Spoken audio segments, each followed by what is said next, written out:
Today I'm just going to talk about some things I've been seeing when I got to go to the woods. Today's Tuesday, I went Saturday. Basically rained all day, didn't get a whole lot of footage because I had to keep the big camera put up for 90% of it. So probably not much there I'm going to use. But I want to talk about things I've seeing, talking to other people that I know are good hunters that they're seeing, and see if there's some things we can kind of capitalize on. Before I get into that, I had a guy come into the shop, and some of these videos I'm sure I've mentioned, I'm seeing more above average antlers, horns this year. So even bucks I knew last year were two, that were nice basket racks, this year are a lot bigger, that 120 inch range. So I had a guy come in the shop and drop the deer off, and we were talking, and he runs cows on some ranches, and somehow or another I mentioned, I'm seeing a lot of above average bucks this year, not necessarily age class, but the horns are better. And he said, yeah, it's the same thing where he's at on their private ranches. And he said him and I guess some of his cattle guys had been talking, and extremely dry years are when they don't have to supplement the feed as much, especially in South Florida where things are normally standing underwater. Now it's dry, so like the plants that are standing in water, which is typically all the time, the water filters out the minerals, and so the nutrients isn't in the leaves of the plants that the cows or the deer or whatever's eating.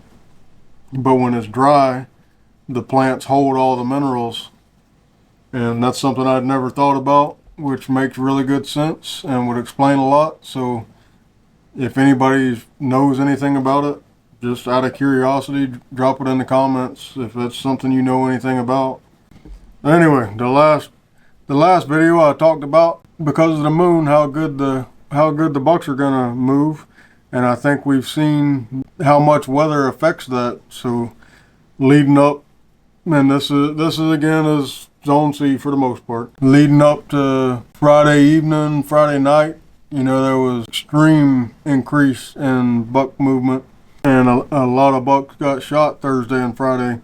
But once that east wind got blowing like it was and swirling and doing all that crazy stuff, very, very few deer, especially very few big deer, have got killed. And we can see how the weather, mainly the wind, plays such a big factor in deer movement. There's supposed to be a little lull in it on tomorrow, which is Wednesday. I may try to run out in the morning. This kind of, go figure, this is how it goes. I basically was able to hunt every morning this week, but there's no sense in wasting my time and spooking everything up. So a couple things I thought about is if people were hunting all week with a swirling wind, every deer within a mile knows they were in there. So that might hinder the movement just a little bit. When the wind finally does lay down, they might be a little bit spooky.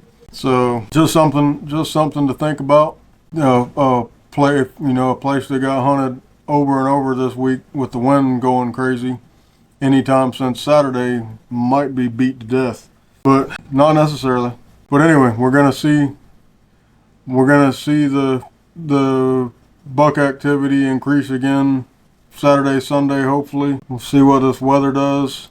We're gonna have to get the bucks aren't gonna move in any kind of distance. Mature bucks aren't gonna move any kind of distance with this wind doing this. So if you don't have one pattern down to exact, chances are slim. I've had to answer the phone 3 times since I've started this, and then got a little 3-year-old over here. So if I kind of get off topic a little bit, that's why. Anyway, where I was going with that is we can see how much the weather plays a part in buck movement, how the distance they're going to travel, whether they're going to go check a scrape, things like that outside of their little safe area. And I think when the wind's doing this, like it has been all week, their safe area is, so small because they can't trust their nose, or they're in a spot where all the scent comes to one spot, something along those lines. They're not out just using the wind in their eyes and traveling like they would be. So picking those good weather days are going to be priority even over moon phase. I'm sure temperature plays a big part in it too when it's that humid, that eastern Atlantic wind is nasty. So it's supposed to cool off a little bit this weekend. That'll be a big help. I've kind of, when it's above 60 degrees and we have that hard east wind, I've never had much success really. It's kind of like the wind out of the east, fish bite the least. Wind out of the west, fish bite the best. It's almost the same thing with deer, it seems to be. So like right now with the swirling wind, we've got, maybe a small window of opportunity after daylight, and then a small window of opportunity right at dark. But the problem with the right at dark is how close you have to get to the, if this camera's shaking, I apologize. The kid's down there running around on the table. But the problem with the evening is having to get, if we get 15-20 minutes of a decent wind, you've got to get so close in that same time period that the wind's consistent, which is, when the wind like it is now, is all but impossible. There's exceptions to every rule. There's going to be a buck that feels frisky and needs to check his doe out and something. There's exceptions to every rule, but as a whole, like when the wind's doing what it's doing now, we're not gonna see much buck activity. So Saturday morning, I went in before daylight and climbed the tree, and there's two definite shooters in the area I know about, and I don't have either one of them narrowed down. Like, I don't think I can. They're the kind that bounce around too much. So they'll be in this pond one day and this pond another day, things like that. But I had a pretty good idea they'd be in one of these three ponds, and I went in and sat up. And as soon as the wind kicked up, I got down and ended up finding a shed to one of the bucks I'm after. From the biggest one, I found a shed. So I think I've tracked him in there close now to where I'm close to him. If I get a few days to hunt, I can probably get on him. But I need some good weather. Y'all in the comment box, if you will, kind of tell me what you've seen, leading up to, say, Friday and then through this weekend and into this week, and see if it's consistent with what I'm seeing and what everybody I've talked to is seeing. I'm assuming it will be. But I just wanted to show this is a good example where the bucks are really gonna start moving based on the moon and pre-rut activity, things like that.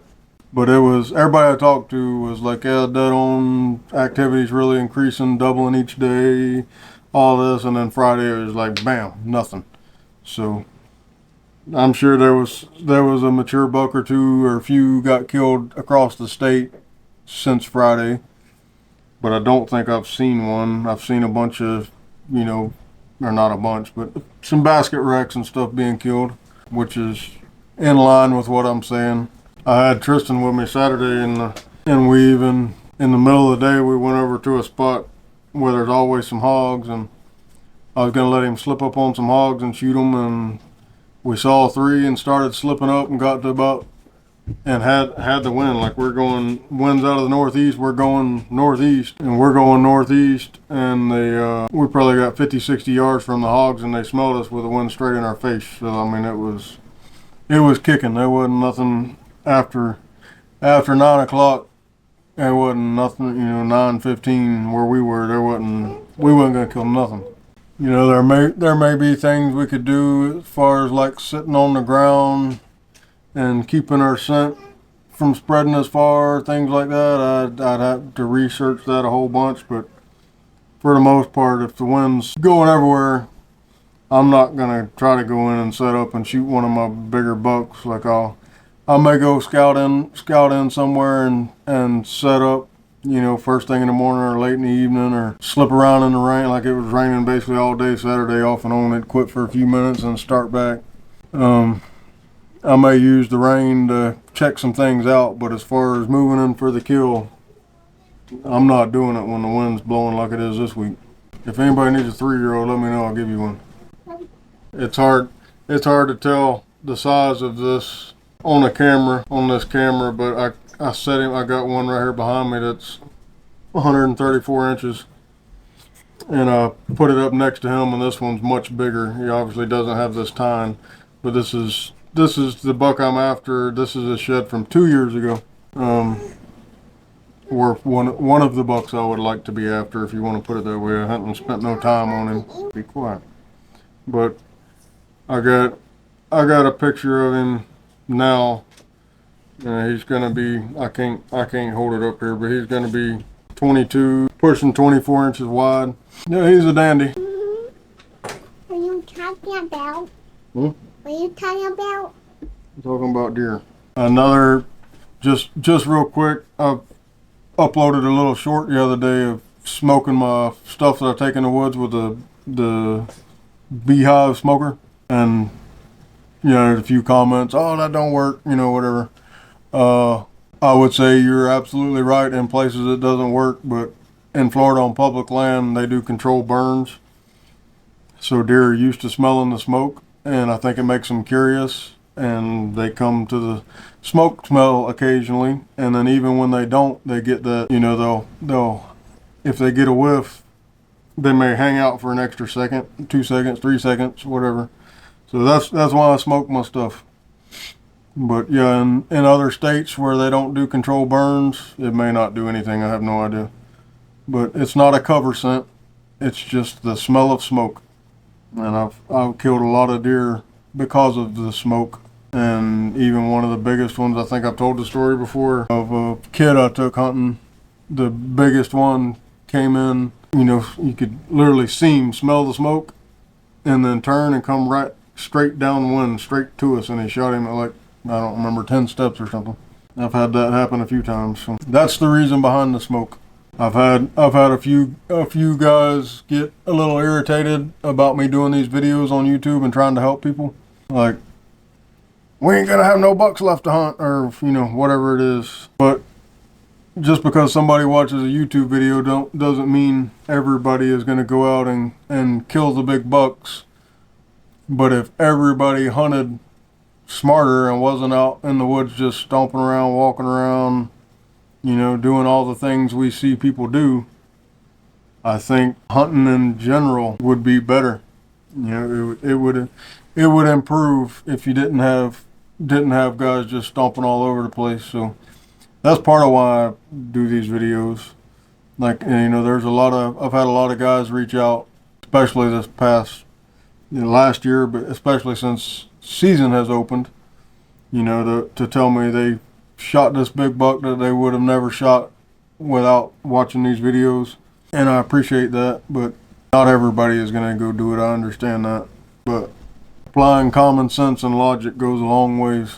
But I'm kind of, hopefully I'm going to keep watching the wind, the forecast, and if we're going to get a couple hours in the morning, I'll probably run out there and try to hunt. But I'm not going to try to move in and get all in amongst them until we get a good wind or a temperature change or something, because I don't want to just blow everything out. So hopefully I'll be shooting a good buck here pretty soon and getting it on camera. But this weather is going to have to work with me a little bit. But good luck to everybody. If you have anything you've seen or anything that might help somebody else out, drop it in the comments. Anything I'd be interested in, drop it in the comments. And hopefully the next time y'all see me, I'll be tucked in a tree somewhere ready to go. So anyway, good luck, and we'll see you on the next one.